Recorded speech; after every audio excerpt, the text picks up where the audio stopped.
All right, so the hardest thing about Man of Steel is in endurance. So you have to play really loud, really fast for a really long time. So otherwise, it's just a matter of catching the beat. And so this will be not so hard, I think, when there's a conductor, but a few things to walk through. At the beginning, when you have tremolo, you have it for a very long time. At the beginning, it's really, really quiet, triple piano, so you can do this near the tip of the bow and just soft. There's a polka crescendo, so you're going to get a little bit louder. It's going to take 4 measures to get to pianissimo, and then it's going to take another, I don't know how many measures to get to just a mezzo piano, and then you crescendo from there to mezzo forte. As you crescendo into a mezzo piano and then into mezzo forte, you're going to travel towards the middle of the bow. And you're going to increase bow pressure as well. The big crescendo goes to the forte at measure 39, and there's an accent on the downbeat, so your crescendo, and then give a really strong downbeat, down bow on the accented note. And then that's a decrescendo, and then an immediate crescendo again. So it just takes a lot of scrubbing, a lot of pressure, bow pressure there. Okay, and then in the next part you have these 16th notes. They're 6 tuplets. So, and each one is accented. So if you think in groups of 3, or 1, 2, 3, 4, 5, 6, 1, 2, 3, 4, 5, 6, or 1, 2, 3, 1, 2, 3, 1, 2, 3, 1, 2, 3. With an accent on the first one, it's going to go faster than that. So you just need to kind of get the feel of that.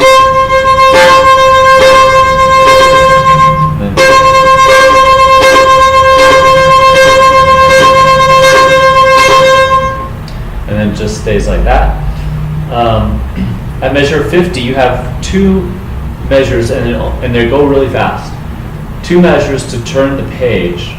So you need to memorize the last measure of the first page, but you don't really have to memorize it. You just have to know to add it on. So when you turn the second page, it's actually the same thing as the first measure you see. So you're just going to add an extra measure there.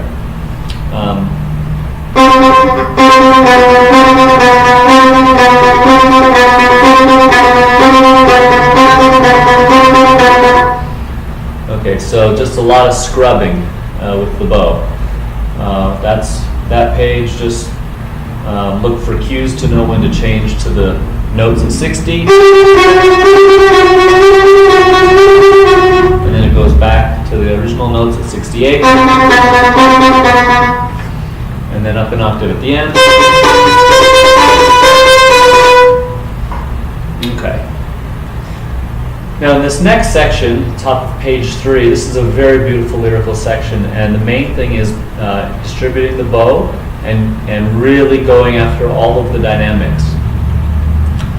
So when you come in at 86, it's marked triple piano, but you want to make sure that you're heard, so don't worry too much.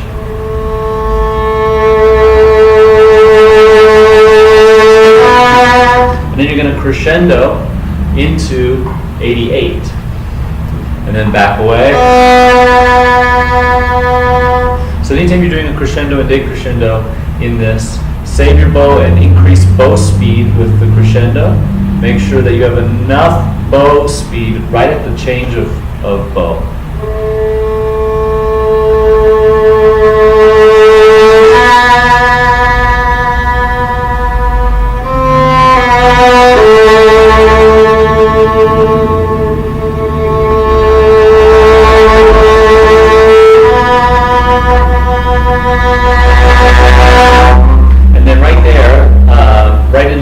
before, there's a crescendo and then a subito pianissimo. So you're going to crescendo and then immediately you're going to drop to pianissimo. So move the contact point. Slide it away from the bridge.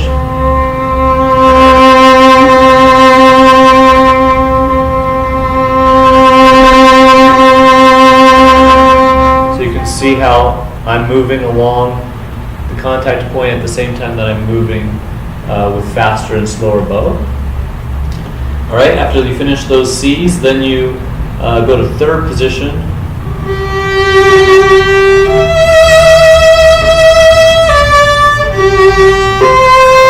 And nice vibrato here, really sing out. And then you have a mezzo on this whole note A. You have a mezzo piano, then you have a decrescendo to piano, and then a crescendo to mezzo forte, all in 4 beats.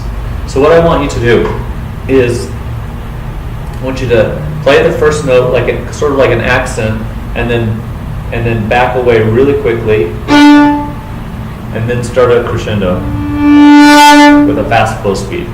So here it is on with the right note now. Okay, so that's how you're going to do that.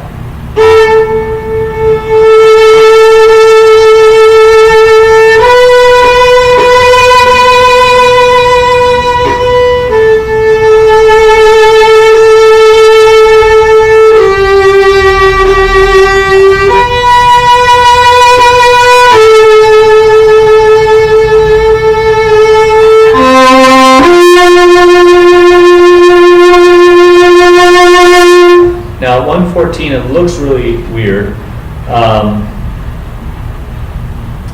but that's just because there's an optional rhythm with the stems going down. I think we'll probably all just play the stems that are up, which are 32nd notes. So it's 4 E's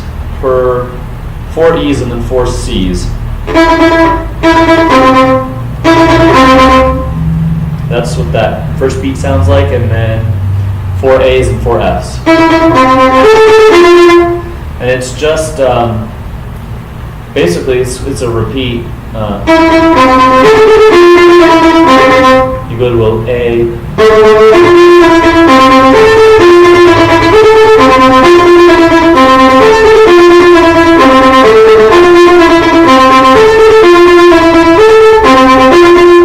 and it's just like 5 notes, I think, that just kind of keep repeating in a different order, and that takes you all the way to 124.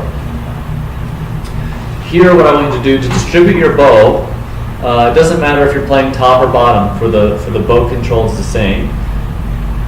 You're going to start right at the tip, and for beat 1, I only want you to use. Well, let's work backwards. For the 4th beat, I want you to have a half of a bow. Okay, so for the 3rd beat, I want you to have a quarter of the bow. For the first 2 beats, you have 1/4 of the bow. So that tells you kind of how to distribute. So here's what you do: beat 1, beat 2, beat 3, beat 4. Now without stopping.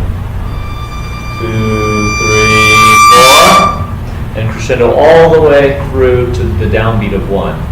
And then you want to, included with increased bow speed, you want to increase the bow pressure, and you want to add more intensity to the vibrato.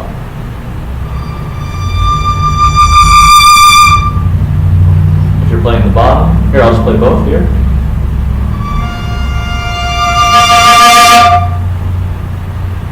Next one, same thing. Next one.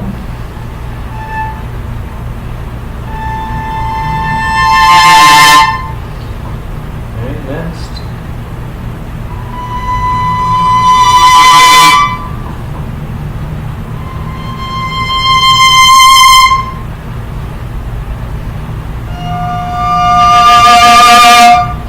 So that's how you'll do that. You're just dividing. You're either playing the top note or the bottom note.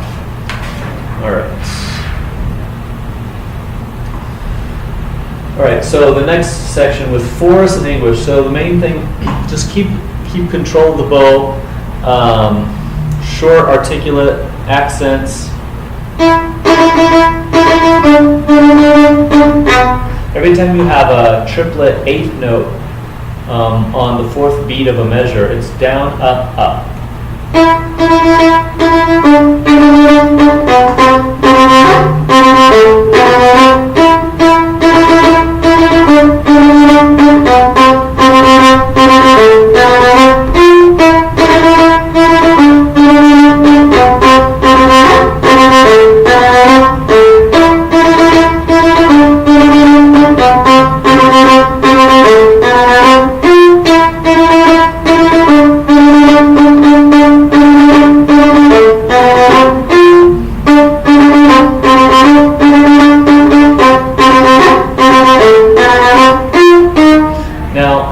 The other thing that you want to be listening for is on each eighth note, you want to release the string a little bit so you get a nice ring on the note. So listen for the ring each time you have an eighth note.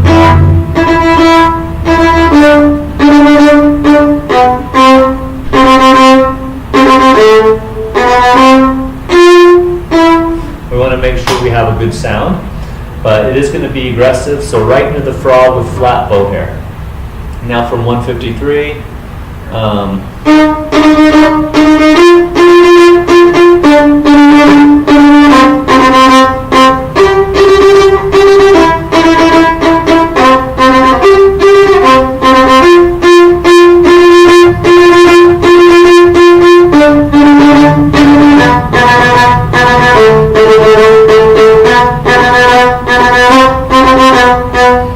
now on the bottom line, the rhythm is a little different. So listen to it.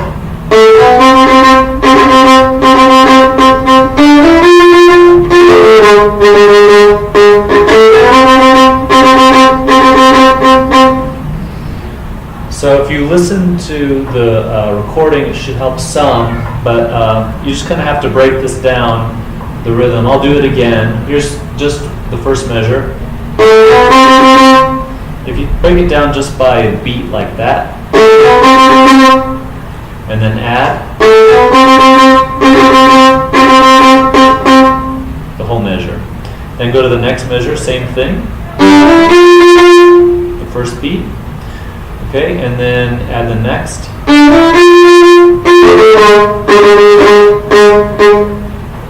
And then the next measure.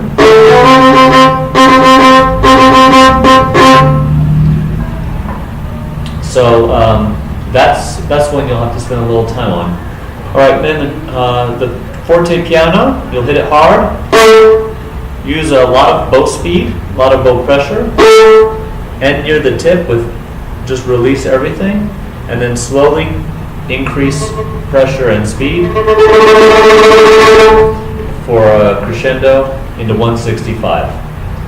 165 is the same idea as the previous page. The previous page I played slower just to so you could hear some of that, but I'll go a little faster so you hear the tempo.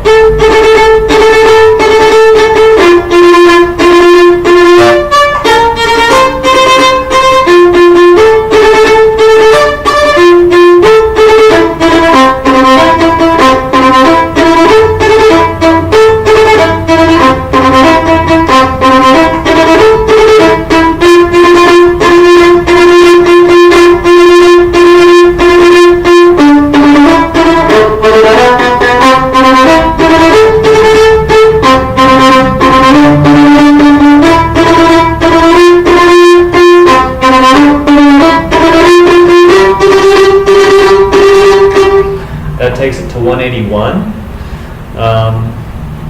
At 181, you're going to go to second position, first finger on the C, fourth finger on the C, and you're going to leave the first finger down.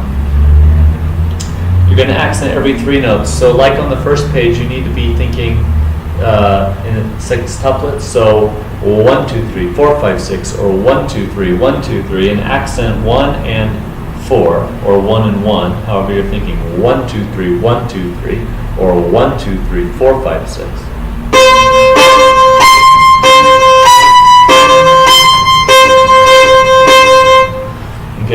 really accent the down bow and then the up bow.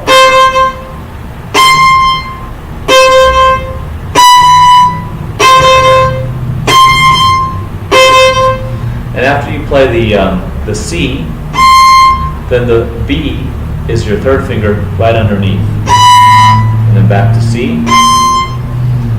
And the 1 is down on the C here the whole time.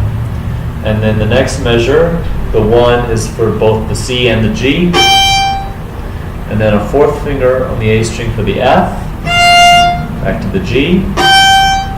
So that measure.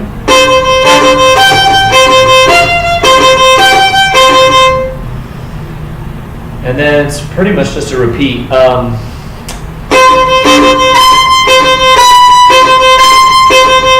This measure has an E flat. So use your third finger on the A string to play the E flat.